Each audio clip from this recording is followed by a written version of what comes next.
This is the Absolute Business Mindset podcast, created and hosted by Mark Hayward. This podcast will interview entrepreneurs, business owners, and careerists. We will delve into their journey to success, key life milestones, and go deep into their area of expertise. Get ready to learn from others' successes and failures. Today we have Raj Goodman Anand, who is an engineer by profession, but now in the space of marketing and has grown a business from 0 to 45 million euros. Hello, Raj. How are you? I'm good, Mark. Good to be on. Thanks for the opportunity. Absolute pleasure. Absolute pleasure. So, as I said to you before we came online, I'm going to try a slightly different podcast today. We're going to break it down into the 4 E's is what I've thought of it is, which is going to be a bit of time on your education, a bit of time on your experience, a bit of time on your expertise, and then a bit at the end on your future endeavours. So let's start at your computer systems degree in the University of Sussex. So what made you start wanting to go into computers? Were your parents encouraging that, or was it something that you just loved messing around with computers as a young child? Well, my passion was computer games. I actually loved, like most, obviously there's most kids, or me more boys, I would say. I just love computer games. So my aim was to get into graphics, actually, not computer science or engineering. But my parents were keen that I would become an engineer. So like most Asian parents, I was kind of forced into the space of engineering.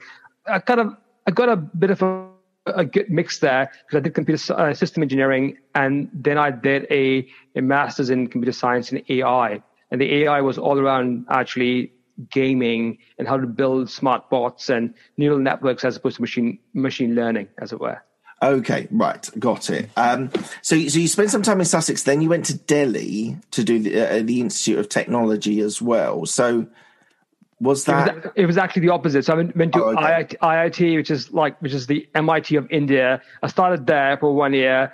It was kind of fun, but it was a bit too geeky for my taste, and so I kind of got a scholarship to come to the UK, and I was sort of studying really hard in the daytime and work building programs and software in the evening to pay basically my tuition, and so that was how I kind of got through to the final stage of my university. But I really enjoyed that sort of challenge of actually implementing what I learned at the university. So what did you do as a side hustle? What was the thing that got you paid for university? So there are a lot of software development stuff. So in the first year, I was doing some Shell Step scheme, which is like a internship program by Shell. And I was actually building software to find and discover AIDS and HIV kind of viruses within blood. That was my first year at university, and then I did many other program development over the next subsequent years. Did a lot of work for organizations like SMEs across in Brighton and Sussex area, and eventually I kind of finished my degree and started my first startup in the space of social networking software. I just love software. Yeah. Okay. Fantastic. So we'll talk about your businesses that you've started in a minute. So just want to delve into the AI course. So you said less machine learning and more sort of chatbots and sort of building those.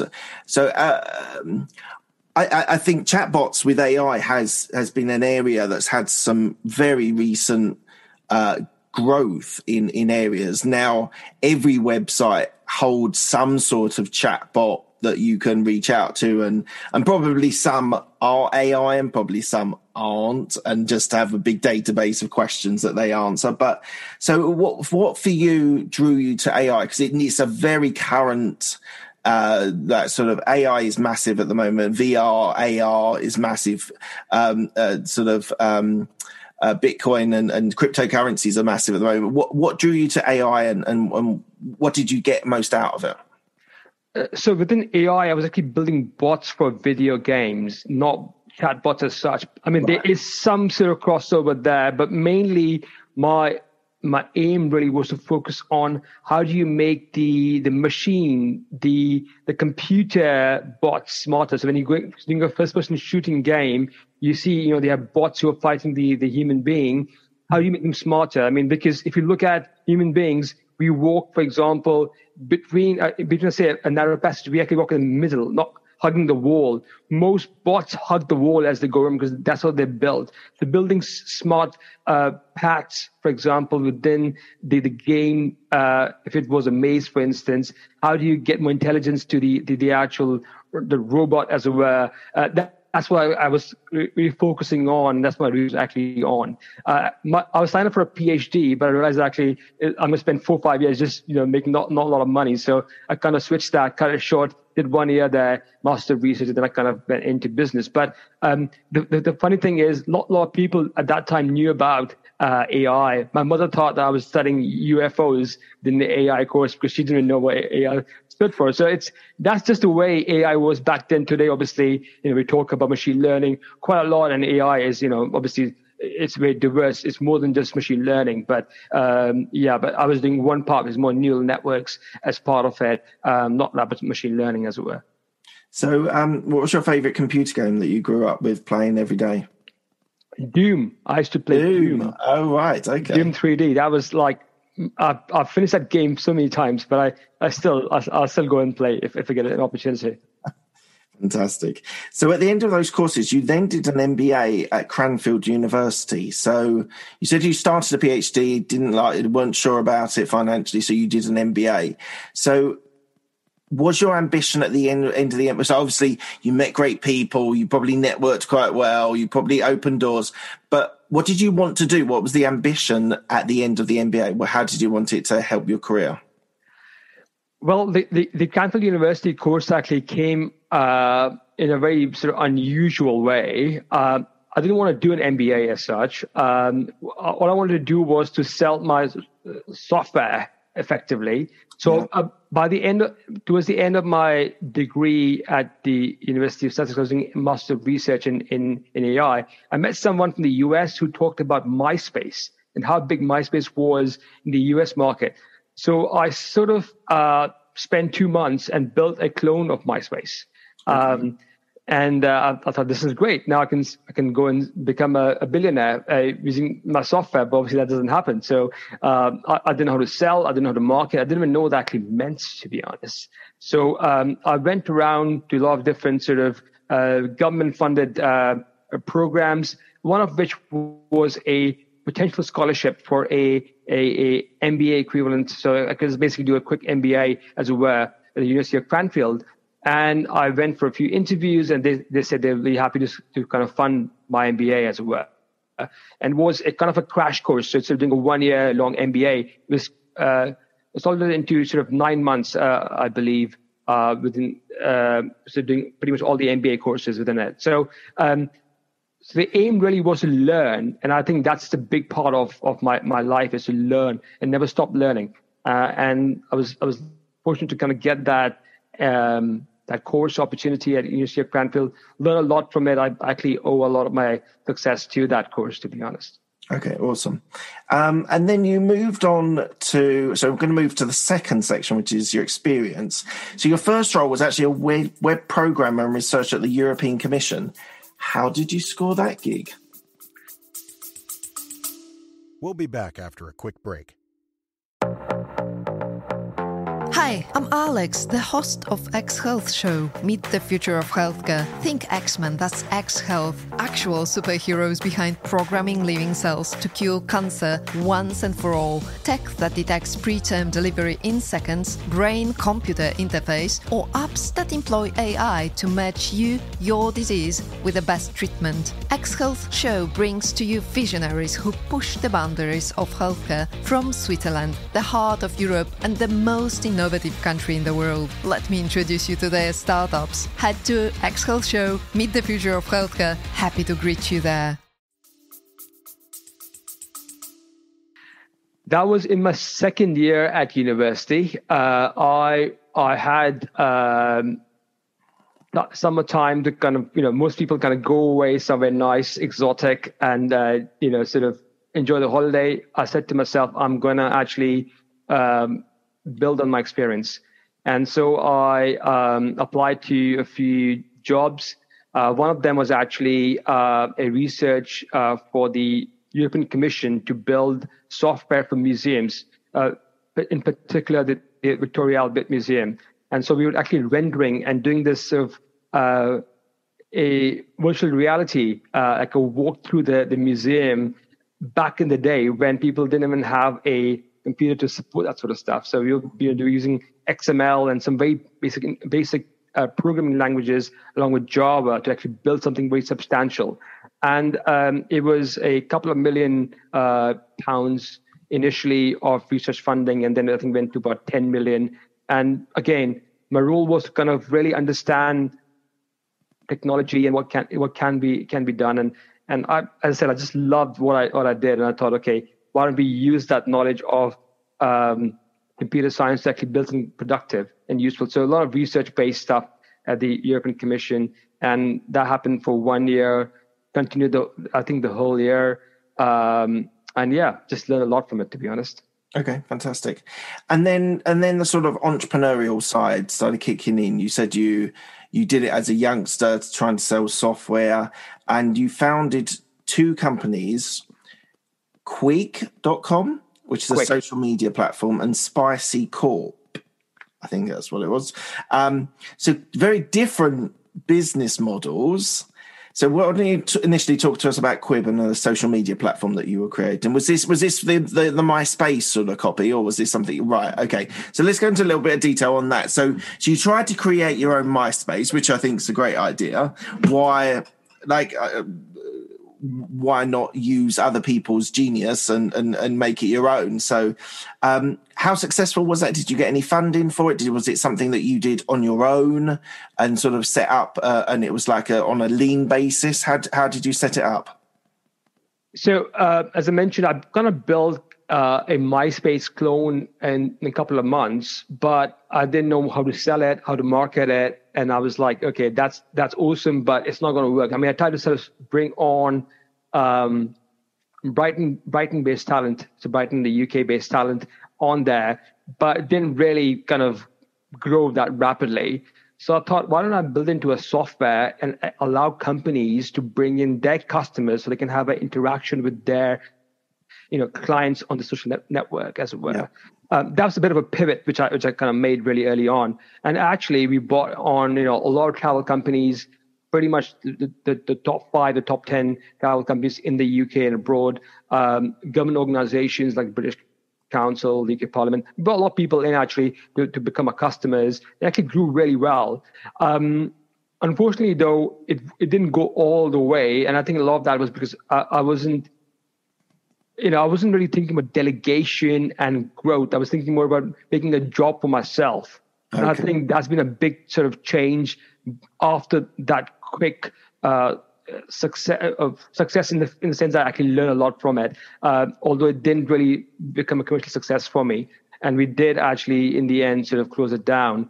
But I did raise money for the company, and yes, it was lean in a way. But I think after that company, I've never raised funding again. I've actually been bootstrapping, and actually that's grown much better for me. I believe in delegation, empowerment of the teams I work with, and I think that's been my sort of a blueprint to grow companies for myself. And next company actually built Spicy Corp, which is Spicy Hen. And hen parties, as people might not know in the I know. UK. I couldn't believe like your background of technology, and then I saw a largest dance-based hen party company in 40 different cities.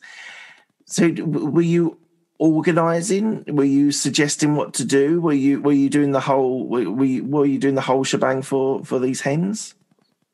Yeah, effectively, eventually we're doing everything for them. But initially it began with sort of a friend of mine. He teaches salsa dancing in Brighton. And he said, listen, salsa dancing is a fantastic opportunity for hen parties. And I can teach dancing, but I can't build a website. And I'm like, I can build a website for you. And it kind of opened my eyes to a different way of thinking, because at the end, every business has the same sort of style of growth. It's the same challenges you have in other businesses. And I want to kind of use that different dimension of myself in the event space. And actually, this was not my full-time gig. I was doing it in the evenings and weekends. And actually, I got a team, who I bought in, trained them, delegated stuff. So I was actually doing two different businesses. I was actually working for a corporate full-time, and I had this in the evenings and weekends. And this company grew from 2 packages in 3 packages in 2 cities to 40 cities and 35 packages. So I mean, it just kind of grew. But my role really was to sell make it easy for people to understand how to book hen parties and actually design your hen party online, and you just turn up. It's all there for you. Oh, that's really interesting, and just shows you there's opportunities, even not necessarily where you think your path's taking you. There's always opportunities in other areas that you've just got to be open to. So I think that's fantastic. So was that role when you were doing Spicy Com, you were innovation director at Actualize? Am I chronologically correct? That's right. Yeah. So you set up a few businesses and then you went into corporate. Why the shift back? I say back, but why the shift towards corporates rather than maintaining the entrepreneur in you? Well, the role within the corporate was very entrepreneurial. Also, I think at that point, I lacked that kind of experience really working for a corporate at a senior level. I mean, I worked within a few organizations, but that was still a junior sort of level role. I want to kind of really get experience within how to sell, how to grow a corporate. And when I joined this company, they were doing about 7.5 million. And by the time I left, they were doing about 45 million in revenue. And I think it's important that one experiences the complete picture. I think it's great to kind of do from A to say D or C or B, but when you do A to Z, you really learn a lot about the growth structure, what is actually required. And I think for me, that was really important. So I started with them as director of innovation.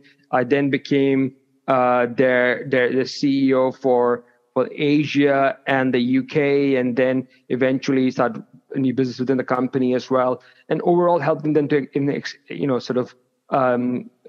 sell the company across to their organization as well. So I've kind of helped them go from A to B to C to the next level. And that's really helpful. I've learned a lot from that. I really owe to the company and the directors there who allowed me to do that, for instance.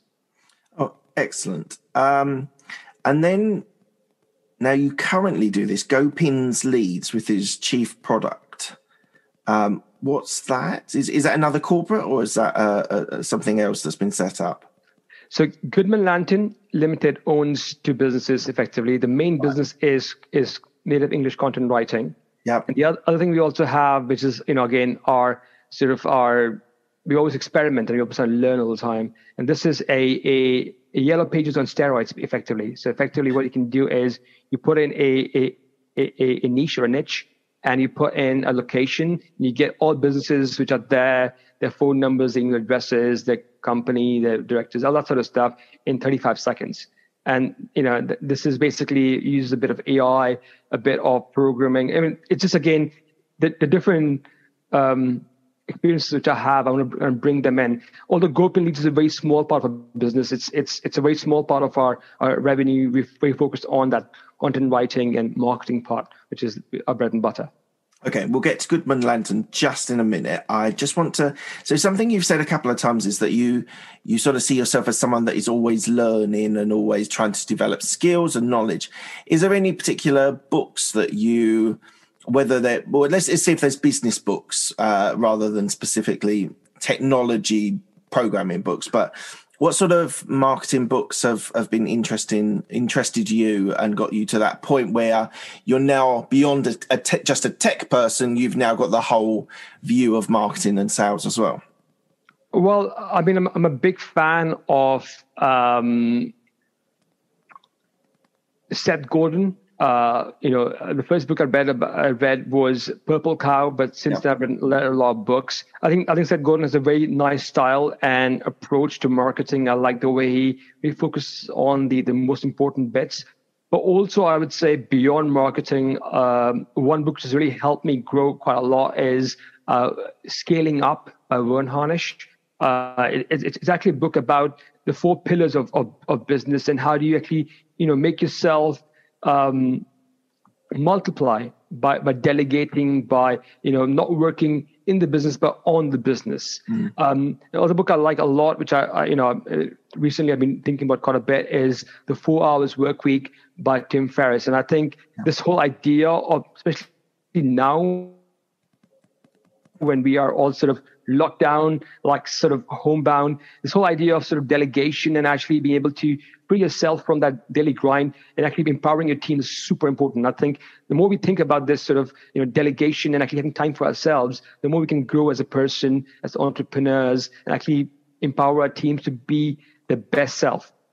So what was that tipping point from you wanted to create a business that was a job into be a business owner or entrepreneur that was there to delegate work, empower their people? Was there a tipping point that made you feel that was the way to go rather than creating a job for yourself?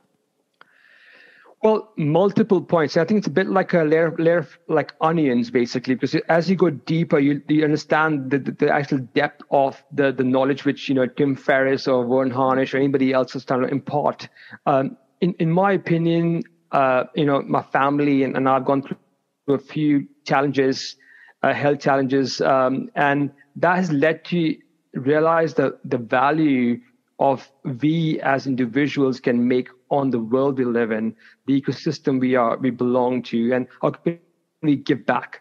I think most of us, initially think about how can we better ourselves and how can we add more cash in our banks, for instance. But when one reaches a point, it's about actually leaving a mark.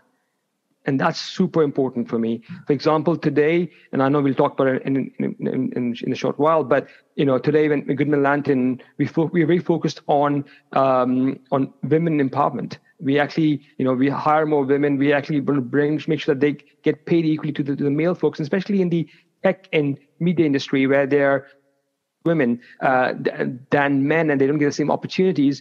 I want to make sure that at least we are doing our bit to give back, for example.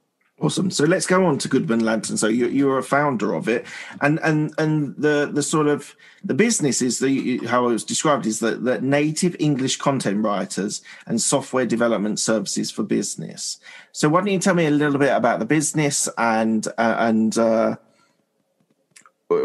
why people should be interested to come to you and ask questions about it?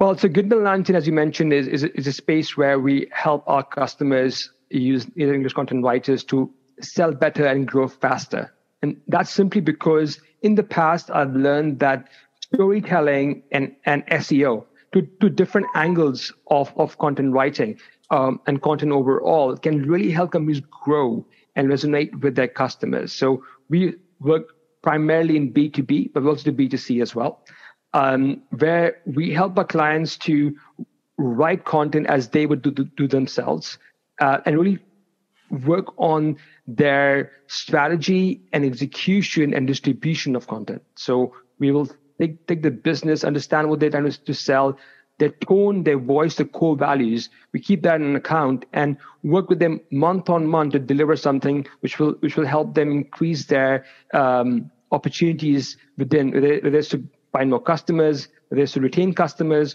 whether it is to kind of use social media or the blogs or ebooks or white papers. We actually help them achieve that because their role really is to focus on their offering and sell more of it and make it better, while we are helping them to kind of market that offering to customers and bring them in, for example. So it looked to me when I was reading about you and your business, the USP, the unique selling point, is that it's native English content writers. So why did you choose that route? And equally, just a secondary question is the content that you're producing. You said it's social media, it's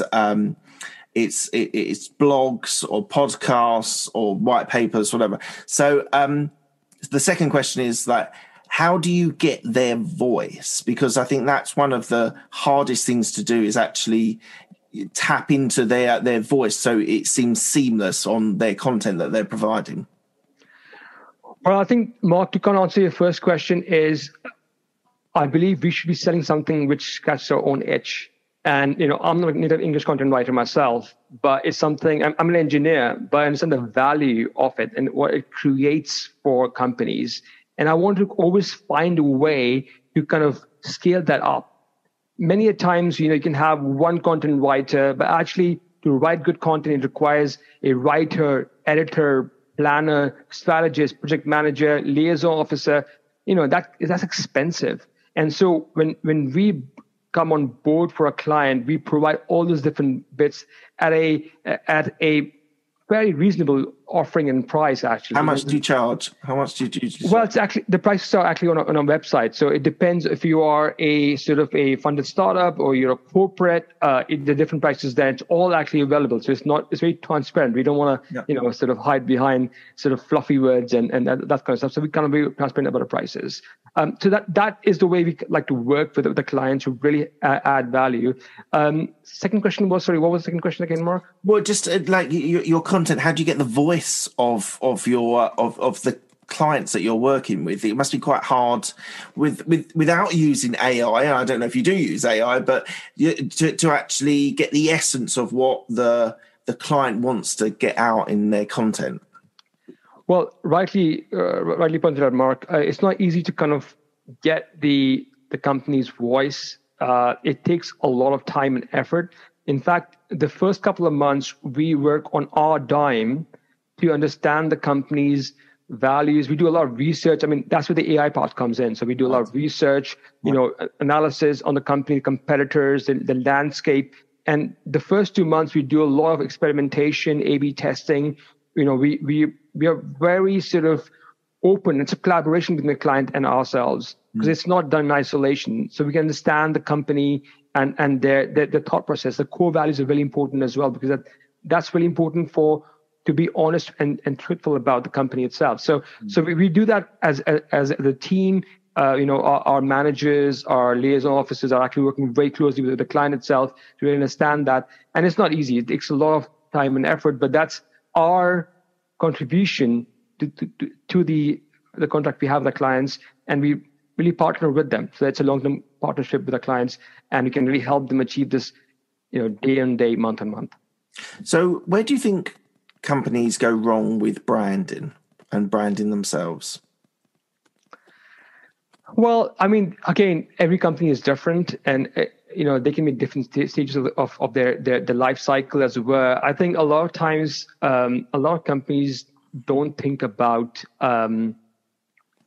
the honest version of themselves. This is something we've seen quite a bit. They perceive themselves to be something, and that's not what they really are. And actually, because there's a clash between the real self and the perception of what they really are, it leads to confusion amongst them, the team members, and the clients, and that leads to sort of a less productive strategy for their branding. But I think if they can spend some time to realize their true selves, and I keep talking about core values, that really, like what's really true about themselves, what's unique about their offering, about themselves, why they are different from the competitors. If that's clear, they'll have a much clearer branding and perception by the market as well. Okay, fantastic. So you said that when you're researching your client and your competitor analysis and market research and stuff, you use AI. Is that where your tech component of your business lies? Yeah, so it's actually twofold. One is that, the whole research analysis part when we use AI, but also we have another team which is actually helping the content team to implement some of the stuff. So sometimes content has to be implemented in the form of websites, brochure sites, applications. So our teams also can work with the clients using the content we have already built and actually build that for them so that it can consume easily by our clients. And how does, if you're setting up websites for people, Are you someone who would promote using ads, or do you think organic sort of SEO is no, not organic, but SEO is a better approach for businesses, or is it just dependent on the type of business and the pace of their growth they want to achieve? Well, I believe both, PPC or paid ads, for example, and organic both have their own advantages. It depends upon what's the requirement, for example. Obviously we promote organic because it is a long-term strategy. It's a gift that keeps giving, for instance. So once you invest in organic, you invest in content, you actually can get benefits of it for a long time to come. With ads, they work really well. It can get you some really quick opportunities, eyeballs, or maybe even sales. But it's as long as you spend money with the provider, with Google or Facebook, for instance. The moment you stop that, just drops off the cliff, as it were.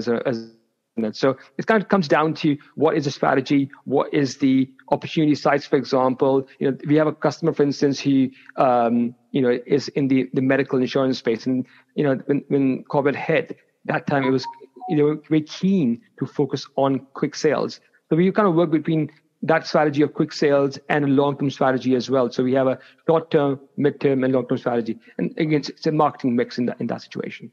And so I always think, someone said, a wise person told me before, that marketing, the difference between marketing and sales is marketing is getting the shop window, looking beautiful, looking amazing, enticing people in, and then the sales is actually the staff who are selling the wares in the shop.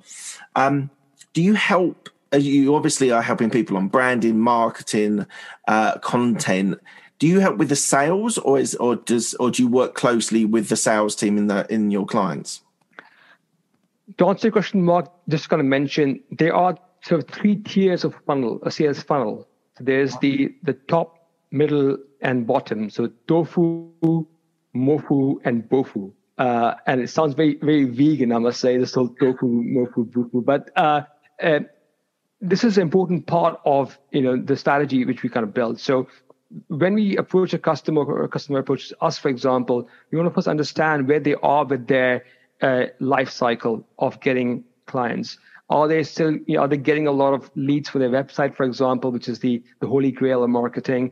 If not, then we got to fill up their sort of top of the funnel, for instance, with prospect customers.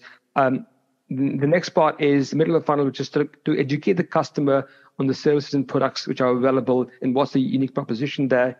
And then there's bofu, which is where the conversion happens. So if you don't have middle of the funnel and top of the funnel yet, you can't just convert customers into paying clients. You have to kind of educate them, get them in the funnel, and then you convert them by landing pages, trials, that sort of stuff. So we help with all the three stages of the funnel, as it were, and it varies based on where the client is currently with their sort of site, marketing, and their whole ecosystem. Okay, awesome. So, I was reading that you took a company from zero to an acquisition, which you said at the start is 45 million euros. Where does this fit into your story, in the sense of when did you do this, and maybe if you're happy to just spend a little bit of time how you got that company from zero to an acquisition of 45 million euros? So I've actually worked on 2 companies. One is my own company for acquisition, and one is actually, a client effectively, or I actually worked within the company. So the Spicy Hen, the company, the hen party company, I sold that company eventually. So I took it from zero to the UK's largest dance-based hen party company. Then I kind of exited the company. I'm happy to go through that, for example. I also worked in the Spanish company, and we went from 7.5 million to 45 million, and eventually was purchased by a larger company in Europe itself. So kind of I've done both, and happy to share either one of them. I think for me, the Spicy Hen company, because I did it actually part-time, and also it's sort of a fun company to kind of look at. It's quite some side hustle. It really is, Raj, to have that. So let's just emphasize a little bit on the acquisition stage, because I'm quite interested in that. So so you were going to sell the company. Let's just say we do Spicy Core. You were going to sell the company. How long did it take you from I'm thinking about I want to sell this company to actually contract signed and company moved over to the other buyer? Well, I would say about 6 months to a year is what I was thinking about for some time. I think a lot of this selling process, and there's a great book which I've read recently. It's the author, I can't remember, but the book is called Build to Sell. I think it's John Boylo. I think maybe that's the there's good to great. Is it one of the guys who did that? Potentially not. I'm not sure, but it's called Build to Sell. I think it's John Boylo is the author, but I could be wrong. And it talks about this whole process about how to sell a company. I think a lot of times companies kind of are built to have a job for yourself as an entrepreneur, and I think that's not the right approach to sell a company. We have to kind of move away from being the focal point of the company to kind of, having a team, a structure who manages the organization right from the inquiries to delivery and satisfaction of customers as well. And again, with my first company, I kind of got that wrong completely. And that's a learning point for me. But the next company, I started to delegate things quite a bit. So, we built the company on the principle of remote working. So we're doing remote working, 2010. And even now Goodman Lantern is a remote working company as well. So we empower people, we bring in the best talent across the world. In this case, it was in the UK and Europe. And the aim really is that people can work as per their availability and can, get we'll have a system whereby, we have a system set up online. So you basically log in, you check in, there are tasks there for yourself. There are managers who are working sort of remote in their hours and in time zones. And then there are team members working in their time zone. And this whole flexible working stuff has just taken off, in these pandemic times. But that is the principle on which I build my company. So remote working, team empowerment, and the 4 hours work week is where I kind of base my stuff on. And so it's not me delivering stuff. If you call the team, if you call the company, it's the team members pick up the inquiries. Somebody else sort of answers the call. Someone else checks this availability, for example, for the resources. Somebody else delivers it. Somebody else actually shows up. So there's a structure in there, for example. And also it is about each one of the team members you're bringing in is to help them become the best leaders possible and really empower them, because that's the value add. That's where they stay with the company. That's where they want to work and recommend their friends and family to join the company as well. And that's a big part of the story. So initially it was built by I was running it myself. Then I bought sort of team members. I bought shares from my other partners who I started business with.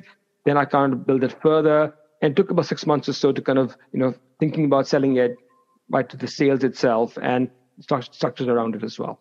And did you employ a sort of bank to do the actual acquisition, the negotiation side of it? No, we did not. The company was sold twice. So first I bought in a partner who bought out the company from me eventually. So I bought in a person, whose family wanted to kind of really get into the space of events in the UK market. And they, worked with me, and I worked with them to understand the business itself and how it can be grown further. And then they bought it out from me, and then it was sold again to a company in the UK. So in this situation, we didn't bring a partner in. The other company I worked with, we actually bought in a broker. So not actually a bank. We brought in a broker who helped us with the due diligence and the structure creation, for example, and then they helped us also with the sale as well eventually. Right, awesome. And was it a stressful period for you actually selling it, or was it more like, were you thinking I want my company to be valued at X, or was it this isn't working for me from a lifestyle point of view. I want something different. I'll sell it for the best price I can get. Or was there, I hate to say it, a little bit of ego? I want to be able to say I sold it for X million or whatever. What was your view on it going through? I mean, stressful days is a part of, like, you know, it could be a great hour. The same hour could be a stressful hour, the worst hour, the best hour. It could be all. It's like the British weather. You can have all the bits of weather in the same day and in the same hour as well. So yes, it was like every day I was thinking to myself, will it actually happen? What will be the reaction of the team, for instance? Tell the team about this, for instance. What happens when we do this? When I'm staying retained by the company, what will happen then, for instance? So it's that all that thoughts come into your mind all the time. I don't think it was about the ego of like sort of, I'll make X million out of it, and that'll be a great way. I'm still working, to be honest. I'm still setting up businesses. I'm still looking to think about growth further. So. But obviously things have changed now. Now it's more about, building something, leaving a mark, building a brand, that sort of stuff. But I think when you first do it, the actual thrill you get out of it, apart from the sort of the really difficult challenges that you have to deal with, I think it makes up for it. So let's move to the final E, which is future endeavours. So one of the questions which we've kind of touched on a couple of times is, what do you want for your business? Do you want a lifestyle business, or do you want to go public and sell that like Goodman Lantern? What's your current thought for going forward? Well, at the moment, our business is in scale-up mode. We've been growing fairly well the last few years. Even last year, which was very challenging, actually, we grew really well. And the aim really is to scale up further. So we are growing. These last few months, I've been really focusing on training our management team further and to really delegate even more. Branching out into different areas, for example, as well, which are linked to content writing, for instance, and marketing. So we are doing all the above. We're doing scaling up. We are doing a diversification. We are doing sort of growth. And I'm currently focusing on building a bigger sales team, for example, as well in the team. So for the time being, I'm very happy with the way the things are. We haven't thought about anything about sort of being public or getting, selling the company, for instance. At the moment, we're still really happy with where we are, and the growth seems really nice. So we kind of keep focused on that. But I think more than that, it's also about my mission, which is to empower women. So we are, our focus is to kind of, employ more women in tech industry and marketing industry. And that is not only a focus to kind of, get team members in, but also team members are empowered by that. We haven't spent a single dime on recruitment because we actually have a long pipeline of people who are recommended by our team members at the moment. So, this mission which we have is very powerful, and it's actually helping not only us, but also our clients as well, because a lot of times there is, it's a very male-dominated company, and they don't have that sort of gender balance there, and hence it's very sort of one-sided, as it were. With this focus, we actually are allowing our team and our clients to, have a more neutral and a balanced focus in their sales, their marketing, the mission, the story. So, hope you don't mind me asking, but what's the ratio to male to female at your company? I would say is 9:1. So 9 women to. Wow. Yeah. So it's yeah. That is really impressive. I was expecting you to say something like 60-40 or something. Well, that's amazing, actually. So congratulations on that. We're coming to the end of the podcast. I asked the same 6 questions to all of my guests. They're sort of quick fire questions. They don't need quick fire answers. It depends on how you want to explain. And we've touched on a couple of them already. So, but the first one is, what's the best decision that you made? I would say to delegate, and what I mean is to bring in the right people who have the right core values to our company. So in 2019, I had to fire my entire technology team and rehire them because they were not aligned with the core values. It was very stressful, very challenging, but in hindsight, the best thing ever. What's the best piece of advice you've been given? I make sure I get it right. So the advice was, it's not about how much you know, but it's how you make people feel, which is really important. So focus on the feeling more than how much you know about a subject matter. That's really important, especially in sales, because people buy with emotions rather than buy with their rational brains. I think that's great advice. Who's the person that's helped you most in your career?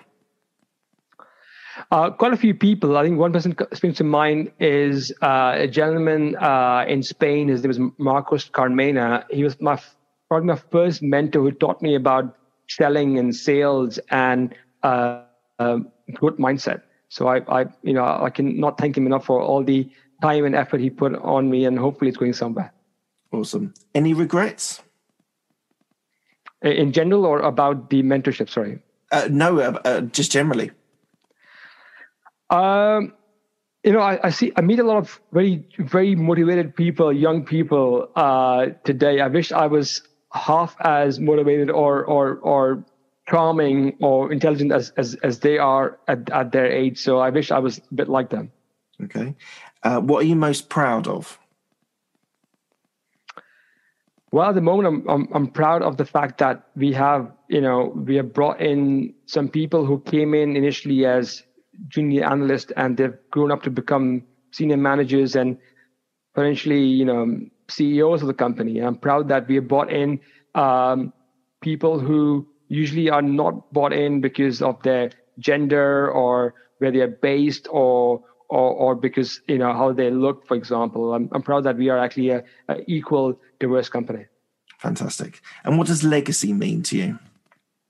For me, legacy means that when people think about a terminology or a term, they think about you, they link you to something, like, for example, Martin Luther King or Mahatma Gandhi. It is something we associate with them, and I think that's very powerful.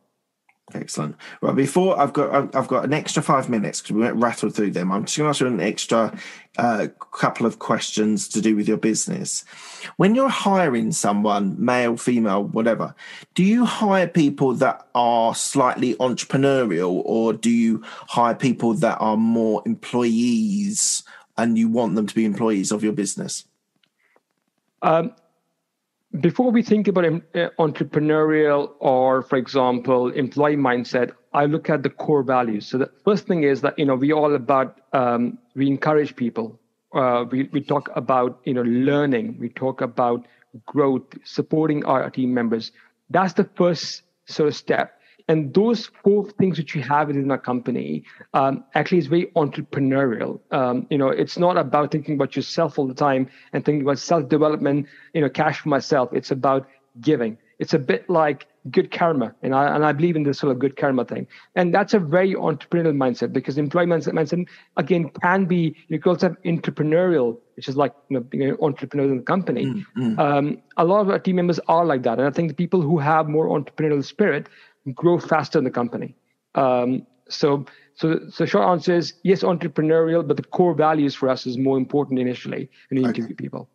And you've mentioned a couple of times about the 4-hour work week with Tim Ferriss. Tim Ferriss is probably my inspiration for doing a podcast originally. So you're on very safe ground on my idea. But apart from delegation, and I'm assuming processes and systems are probably going to be the answer, but how do you sort of implement that mentality for yourself into your business? Great question there, Mark. So number one is that the company Goodman Lantern was built to be run from a boat. Obviously, I'm still in London, but that's not happened yet. But that is somewhere in the plan to kind of be remote as a person. Apart from obviously looking at automation delegation, it's already happened. It's already happening. But it's also that idea that today we live in an unusual life because of where we are with the pandemic.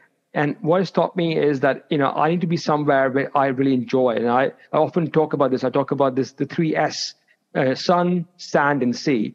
And unfortunately, we don't have any of them in London at the moment. So we need to find a way to kind of achieve. I think we can still run a great business. We can still empower teams. We can still, help our clients to achieve their goals.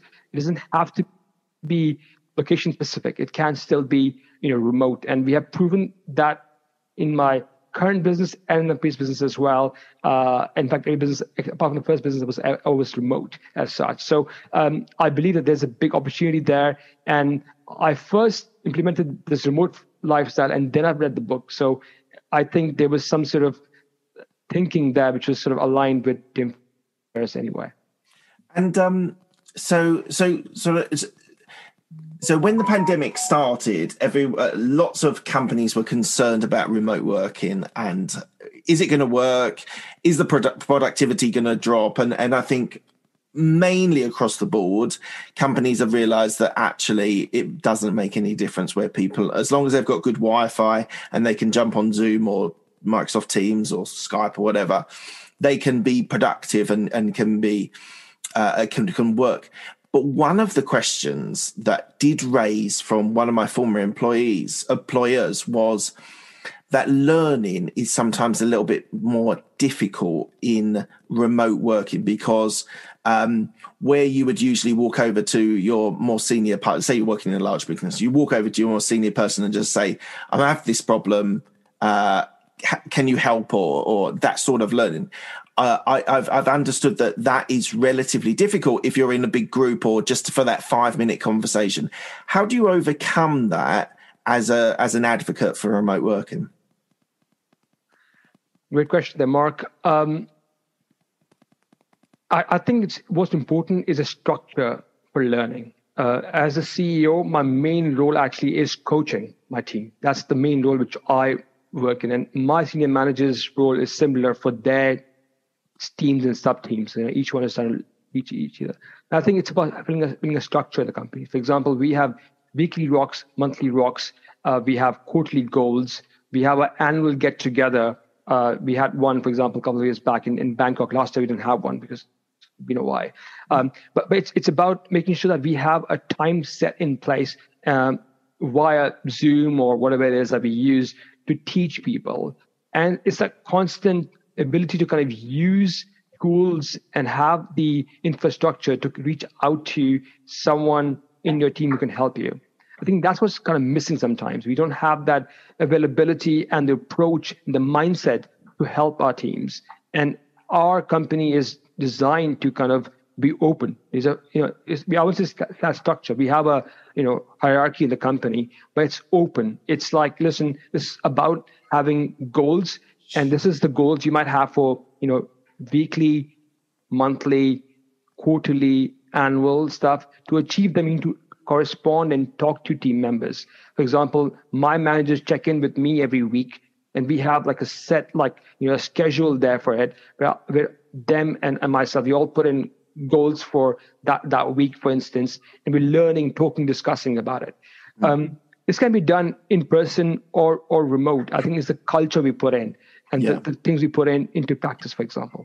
That's fantastic. Thank you very much, Raj. I really appreciate your time. Thank you so much for being on my podcast. Thank you, Mark, for the opportunity. Cheers. Bye.